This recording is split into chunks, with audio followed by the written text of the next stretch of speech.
ყაზახეთში გამართულ საერთაშორისო თეატრალურ ფესტივალ ვიკენდფესტ 2026-ზე ბათუმის ილია ჭავჭავაძის სახელობის პროფესიული სახელმწიფო დრამატული თეატრის სპექტაკლით ჯაში მხოლოდ ქალიშვილები არიან წარსდგა.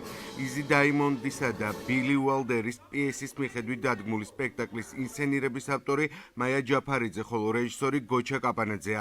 რაც შეეხება შინაარს, ამბავი 30-იანი წლების ჩიკაგოში ხდება ორი ნიჭიერი უმუშევრად არჩენილი მუსიკოსის სამსახურის ძებნაში შემთხვევით მკვლელობის მოწმენი ხდებიან. თავის გადასარჩენად კი იძულებულნი ხდებიან ქალის კოსტიუმებით ქალთა ორკესტრში დაიწყონ მუშაობა. ფესტივალი ვიკენდფესტ მიზანია სხვადასხვა ქვეყნის თეატრებს შორის კულტურული დიალოგისა და პროფესიული თანამშრომლობის გაღრმავება. აღნიშნულ ფესტივალზე ბათუმის დრამატული თეატრი აჭარის ავტონომიური რესპუბლიკის კულტურის სამინისტროს მხარდაჭერით მონაწილეობდა. ვითამაშეთ სპექტაკლი და თამამად შემიძლია ვთქვა, რომ სპექტაკლი შედგა ხანგრძლივი ოვაციების ფონზე.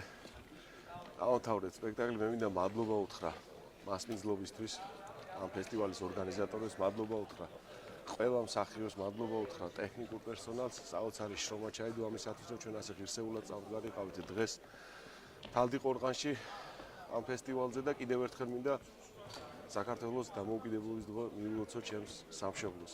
დამთავრდა სპექტაკლი, ვფიქრობ, რომ საინტერესო წავიდა. მაყურებელი ძალიან კმაყოფილი იყო.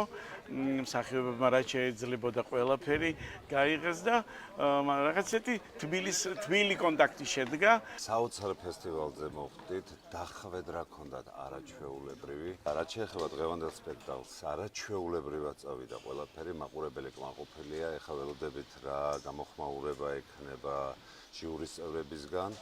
ნახოთ, ძალიან საინტერესო პროცესია და ვფიქრობ, რომ კიდევ ერთი წარმატებაა ბათუმის დრამატული თეატრისთვის.